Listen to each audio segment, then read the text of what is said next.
Okay, so good morning to all. Thank you so much for the introduction, and thank you to the organizers of the workshop and the Trimester Program for inviting me, giving me the opportunity to speak. I present results from my PhD, which I did at Leeds under Michael Bartjen, and I'm a postdoc at Ulrich at TU Darmstadt now. So usually I would start with some motivation, but here I would like to let mathematics speak for itself. So I would like us to consider the following example together. Namely, we consider a transformation of linear orders, which takes as input an order x and gives as output an order t of x, which consists of two copies of x, one placed on top of the other. And then I also add a new bottom element. So this bottom element here is denoted by bottom. This is below any element in the first copy of x. These elements are ordered as in the given order. And then on top of that we have the elements from the second copy of x, which I denote by omega plus little x to distinguish them from the elements of the first copy. If you know the Bachmann-Howard ordinal, then you will know why I choose this notation. But you're not required to know this in order to understand the example or indeed the rest of the talk. So you can think of this transformation of linear orders as approximating a class-sized order. And the class-sized order consists of two copies of the class of ordinals, one placed on top of the other. Now if for x you substitute bigger and bigger ordinals alpha, then you will approximate this class-sized ordering. Two copies of the class of ordinals in a certain sense. And now the point is we are not only interested in the class-sized ordering that is being approximated, but also in the, let's say, speed of approximation. And in order to capture the speed of approximation, I introduce support functions. So these support functions tell you for each element of this order t of x on which elements of the given order x they depend. So this here is the set of finite subsets of x, and for each element of this order t of x you will get a finite set of elements on which this element of t of x depends. And in a sense this finite set tells you at which point the element of t of x has become an element of that set. So it tells you how fast is t of x constructed. And in the given case I think it's quite intuitive. So this bottom element, it doesn't depend on anything from x, so we just associate it with the empty subset of x. And then when you have an element little x of the first copy, or an element big omega plus x of the second copy, then they both depend on this element little x of x, so we take the support to be the singleton with that element. But in general, you can have more than singletons. Now, if you look at this example, then you see that there can be no fully order-preserving map from t of x back into x, if x is a well-order. Because the order type of t of x is always bigger than the order type of x. Even for the empty order, because I've added the bottom element. So there can be no order-preserving map. But you can ask, is there something like an almost order-preserving map? Can you define an interesting notion of almost order-preserving? And can you ensure that some almost order-preserving collapse exists for some well-order? And in this case, the answer is yes. So I claim that if you take x to be the ordinal omega to the omega, and if you're not familiar with this, it will become clear in the proof of the claim what this is and why this is special, why it works for this order.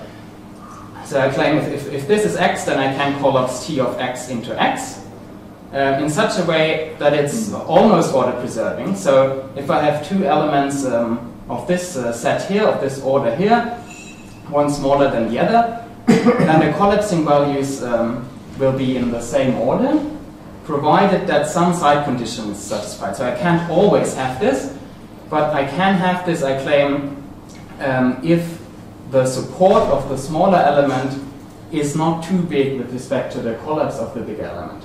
So this here is a finite subset of x. This here is an element of x, so this is x in our case. And this relation just means that every element of this finite set is smaller than this element of X. And then I have a second condition which says that well, the support of each element of T of X should be bounded by the collapse of this element. So this second condition ensures, for example, that the trivial collapse which maps everything to 0 is not a solution. Because if everything is mapped to 0, then this here will be never satisfied. So the first condition would be always true, but the second not.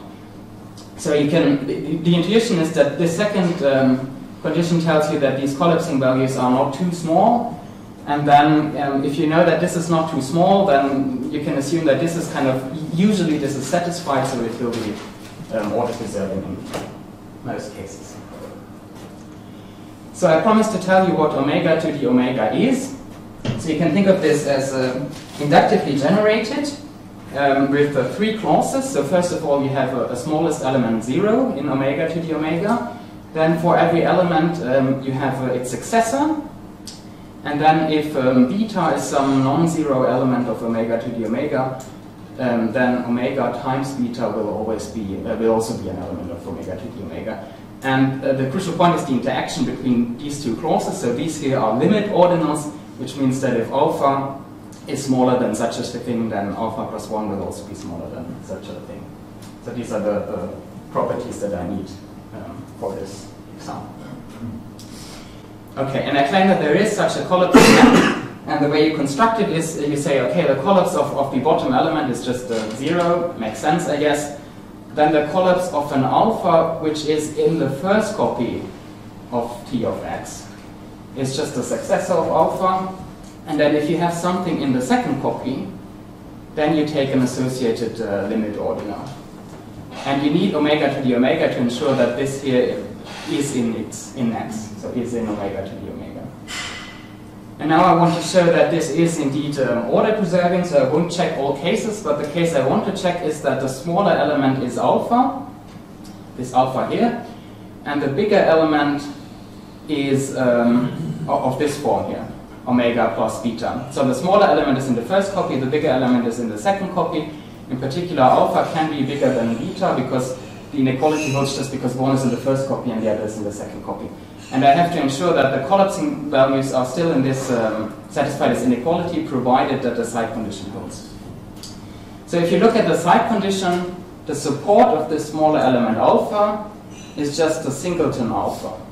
And the side condition tells you that this support is bounded by the collapse of the bigger element, which is this here, which is this by definition. So in other words, alpha, which is the only element of the support, is smaller than omega times beta plus 1. And since this is a limit ordinal, you learn that the collapsing value of alpha, which is alpha plus 1, is still smaller than this limit, which is the collapsing value of the bigger element. So this seems to work. In fact, you didn't even need this assumption in that case. In this particular case, you only needed the side condition to deduce that this inequality holds. But sometimes you will need this as well. So now you can ask, okay, is omega to the omega special in some sense? Is this needed? And perhaps surprisingly, it turns out that yes. So if you have any collapsing function from T of X into X for any linear order X, which is almost order preserving in the sense that it satisfies the 2 conditions from the previous slides, then you can embed omega to the omega into this order. And the way we do this is, okay, we observe that any limit below omega to the omega is of the form omega times beta. Well, that's always true for any limit. But below this ordinal, beta will be smaller than omega times beta. So that's the crucial property, which is not true for bigger ordinals. And now I can define this embedding by recursion over ordinals. So I say, okay, f of 0, what can I do? I want an element of x. I have this bottom element, which is in T of X. If I collapse it, I get something in X, so I take this. Now, f on alpha plus 1, I already have f on alpha by recursion. So f of alpha is an element of X. Now I consider it as an element in the first copy here in T of X, and then I collapse it back into X. And if I have a limit ordinal, omega times beta, then I can consider the collapse of beta by this inequality here. And then I consider this as an element in the second copy, in the bigger copy of X, and then I take the collapse back into X. And now what I want to show, so now you can show by induction on ordinals that this map F here is order preserving. And the case I want to look at is, I want to show that if alpha plus 1 is smaller than omega times beta, then f of alpha plus 1 is smaller than f of omega times beta. That's the case I want to consider now. So I want to show that f of alpha plus 1 is smaller than f of omega times beta, right? So f of alpha plus 1 is the collapse of f of alpha, and actually this is smaller than the collapse of omega plus f of beta. Now, this here is smaller than this argument here, just because this argument comes from the first copy and this argument comes from the second copy. So all I need to do in order to ensure that this inequality holds is I have to show that the side condition holds. So the support of this smaller argument here should be bounded by the collapse of this bigger element here, which is f of omega times beta. That's the side condition. Now the support of this here is just a singleton f of alpha, and now I invoke the induction hypothesis. So alpha is below alpha plus 1, so by induction hypothesis I know that f of alpha will be smaller than f of omega times beta, and then from this I can deduce the induction step that f of alpha plus 1 is also smaller than this. So I think this is quite nice actually. And kind of unexpected maybe, because this order 1 plus x is not extremely complicated, and it doesn't have very big order type. So if x is an ordinal alpha, it's not a very long order. And this order omega to the omega, I mean, it's not an incredibly large ordinal, but it's certainly much, much more complicated than 1 plus x plus x. So the point is that this notion of almost order preserving collapse has enormous power. It can boost you from such a very simple modest transformation of linear orders to a construction which requires a relatively big ordinal. This is, of course, just a very simple example. So if you make the transformation of orders more complicated, then you can get bigger ordinals. Yeah. Okay, so now I've shown you an example. Now let me give you the general definitions behind it. So this is based on the notion of dilator, which is due to Girard. So a pre-dilator consists of an endofunctor T of linear orders, so transformation of one linear order into another, which is particularly uniform, together with a collection of support functions. So for each x, I want to have a support function from T of x to the finite subsets of x, just as in the previous example. And these should form a natural transformation. And now this property of supports that they capture when an element came into the set T of x is expressed by this condition here. So if you have an element of T of x, then you consider its support, which is a finite subset of x, and then you have the inclusion of that finite subset into x.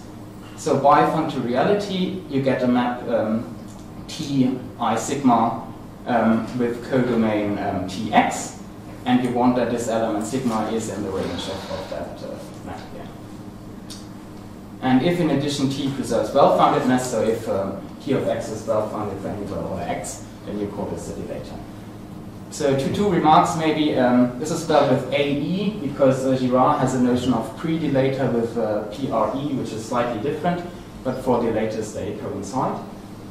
And secondly, I wrote essentially Girard because Girard doesn't make these support functions explicit. So his definition says that it has to preserve direct limits and pullbacks, and that's equivalent to the existence of such a unique natural transformation.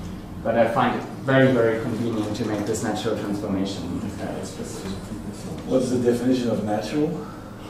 As in category theory. Ah, okay. So now the new notion, which you have already seen in the example, is that of a Bachmann-Howard fixed point of T, So I chose this name because it's connected to the construction of the Bachmann-Howard ordinal. And such a Bachmann-Howard fixed point is an order x for which such a collapsing function of tx into x exists. And this collapsing function should be as on the previous slide. So it should preserve the order whenever the side condition is met, and then the second condition here that the collapse is bigger than the support should also hold. Note that I don't require x to be a well ordered. So I want to have this notion I want to have linearly ordered Bachmann-Howard fixed points which are not well ordered. So now you can ask two questions. The first question is, how hard is it to get a Bachmann-Howard fixed point of the given pre-dilator?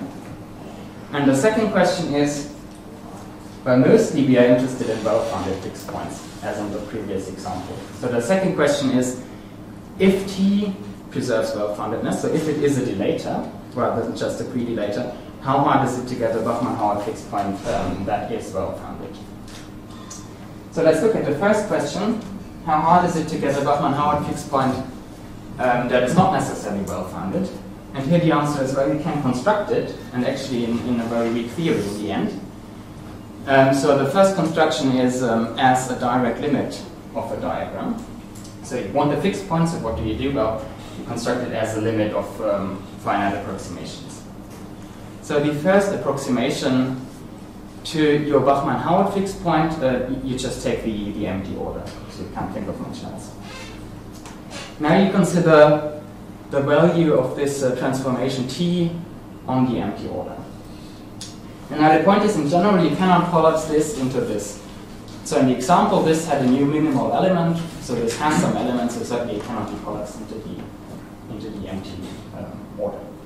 But what you can do is, you can define a new order which I call theta T of this given order x naught, such that the value of T on x naught can be collapsed into this newly constructed order here.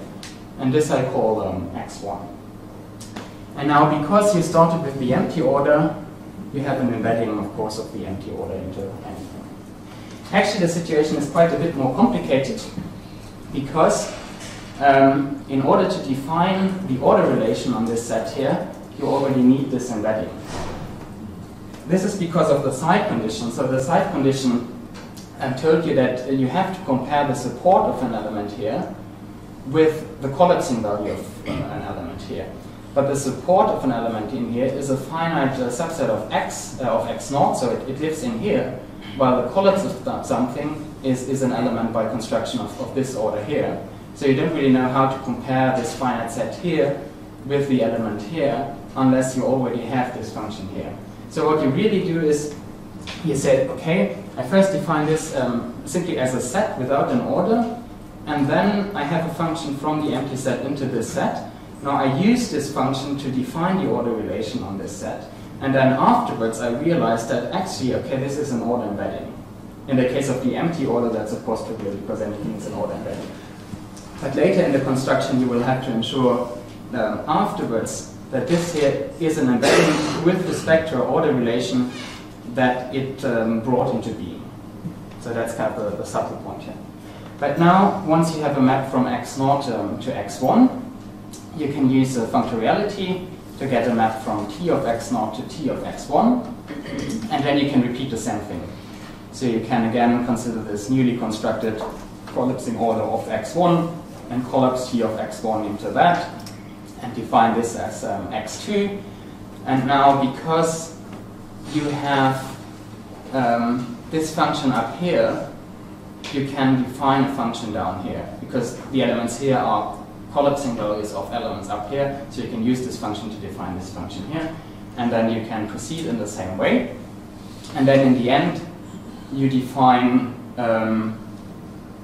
this desired Bachmann-Howard collapse, which I call theta of t, as the direct limit of these orders here in the lower line.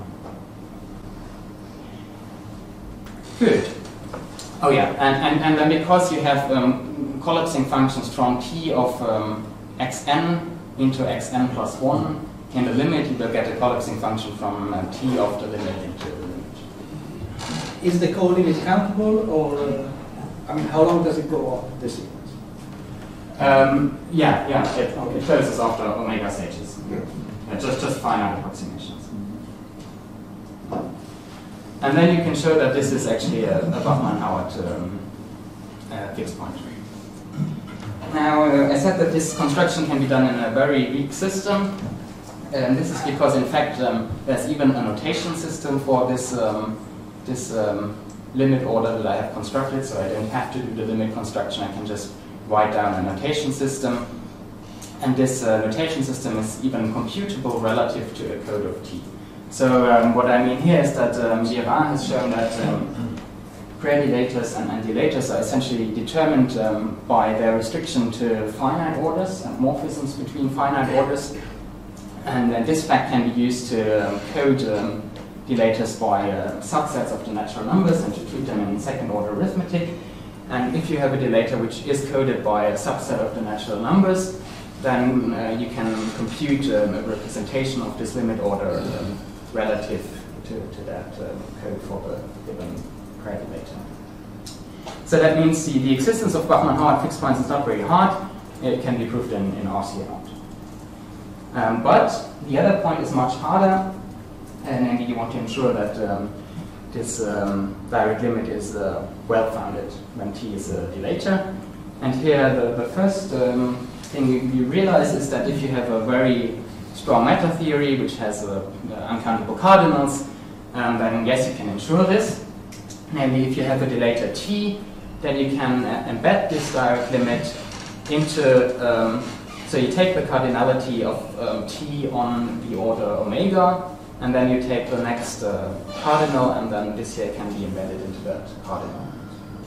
That should be uncountable. So if this here is finite, then you don't want to take out F0, you want to take out F1, but otherwise it's this ordinal here. So if you have if you're already given a really big ordinal or cardinal, then you can embed this into that cardinal. And the reason is that this cardinal, this will be a Bachmann-Howard fixed point. You can show that by a usual proof associated with the Bachmann-Howard ordinal. And now you can construct embeddings of these orders xn into this big given order, and then you can glue them to an embedding of this constructed fixed point into that. Okay, so at least it's true, it's well-founded, but the question is how hard is it to prove that? And here I just want to cite the main result from my PhD, which says that the following are equivalent over some base theory which is weak enough to make the result interesting, namely pi-1-1 comprehension, which we already saw yesterday in Paul's talk, for example, the system of reverse mathematics. This is equivalent to the statement that every set is contained in a transitive model of cryptopartic set theory, whatever that means. So I should say that this equivalence here wasn't shown by me. This is known. It's in Gerhard Jäger's Habilitationsschrift. So what I show is that 2 is equivalent to all the rest, namely the statement that every dilator has a well-founded Bachmann-Howard fixed point. Then this is equivalent to the statement that this specific Bachmann-Howard fixed point which we have constructed is well-founded in the case of a dilator. And then this is also equivalent to the statement that the notation system for this particular fixed point is well-founded. And in fact, those statements which make sense over RCA0, so this here is a set theory, this is a theory of second-order arithmetic, and those statements which make sense in this theory here can often be proved to be formed in that theory. So, what else do I want to do? I have about 5 minutes, right? Yes. Okay, so let me just briefly say what how the implications are proved. So as I said, 1 and 2, the equivalence is known.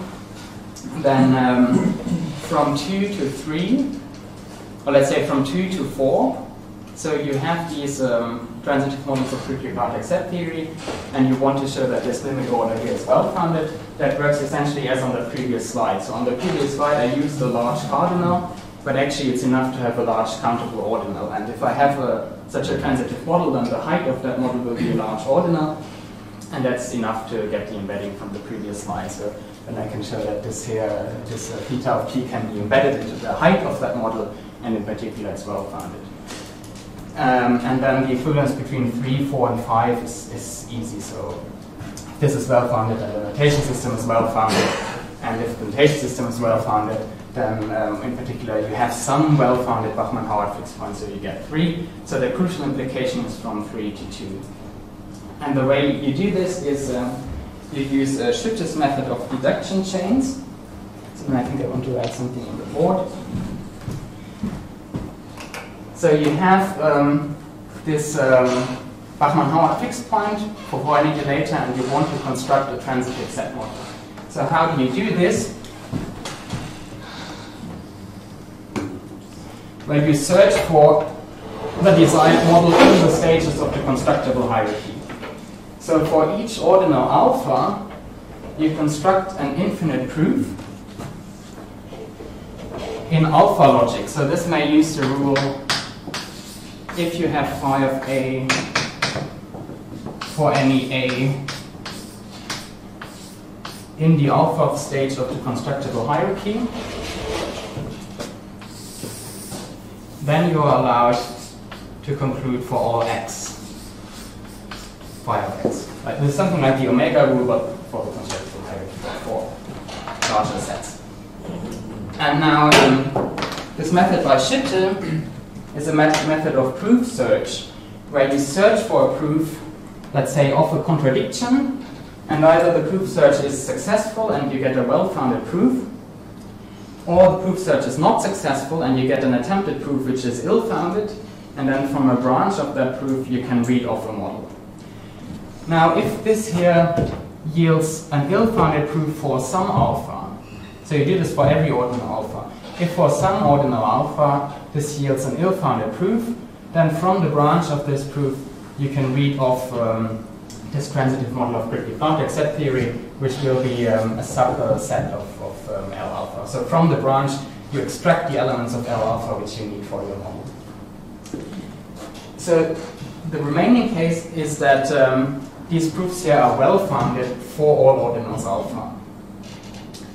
Now, if that's the case, then you observe that these proof trees form a dilator. Because the construction is extremely uniform, so you have to work quite a bit to ensure that. But if you do that, then you have a very uniform construction, and then you can consider all these proof trees with the Kleene-Brauer order on the proof trees, which is then well-founded because you don't have infinite branches, and then this will form a dilator.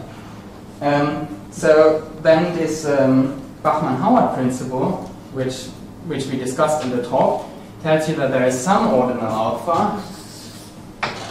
So let's say I call this proof S alpha for search tree. And this tells you that for some ordinal alpha, you can collapse S alpha into alpha. And then you can use the ordinal analysis of Krippke-Planck set theory. So these proofs here also contain the axioms of Krippke-Planck set theory. So you can use the ordinal analysis due to Gerhard Jäger, using this collapsing function to show that S alpha cannot actually be a proof of contradiction. But then you have a contradiction to your construction, because you have constructed proofs of contradiction for any alpha, and you have assumed that they are all well-founded, and then in the end you find that actually it's not possible. So you are back in the case where one of these attempted proofs of contradiction must be ill-founded, and then from the branch you get the model that you wanted.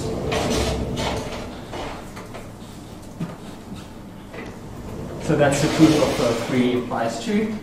What I quite like about the result, if I may conclude with that, is that the statement of the result doesn't involve any technical details of ordinal notation systems. So I think even if you are not familiar with ordinal analysis, if you don't like ordinal analysis, if you're just interested in set theory or reverse mathematics, then you can still appreciate this result and appreciate the collapsing, this notion of collapse, which is pretty natural and simple, and then the crucial direction of the proof will use ordinal analysis, but the result itself doesn't really rely on that. So all these results are contained in my PhD, which is not yet available, but it will be within the next few months, and you can then find it on the library website in Leeds. So this theorem here was conjectured, not precisely in this form, but there was a conjecture that some theorem like this should hold by Antonio Montalbán and Michael Bartjen, and here you can look at the original description of this conjecture. Thank you very much.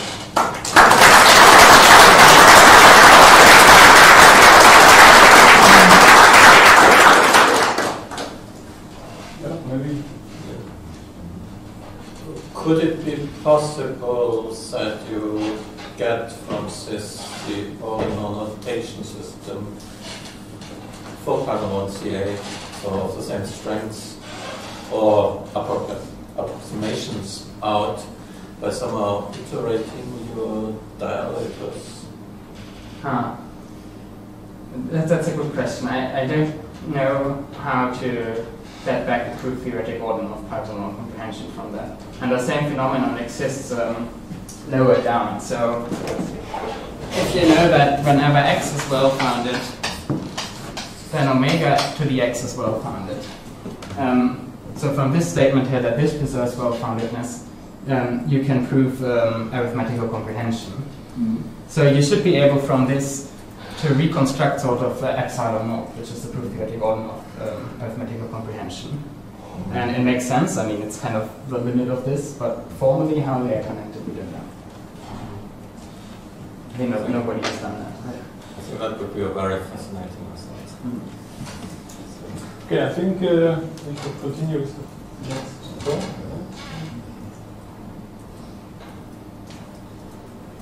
Oh no, yes, it's 10 o'clock, right?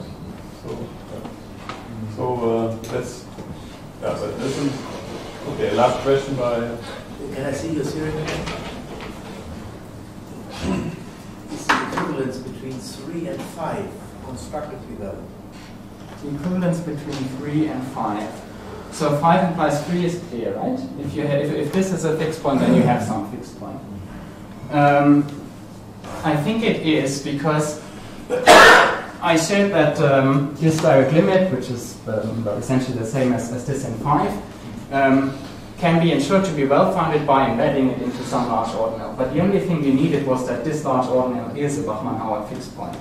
So if by 3 you are given some Bachmann-Howard fixed point, then you can embed this into that. So the thing that is constructed is the smallest Bachmann-Howard fixed point, really. So I think it should be, but I didn't check the details. Thank you.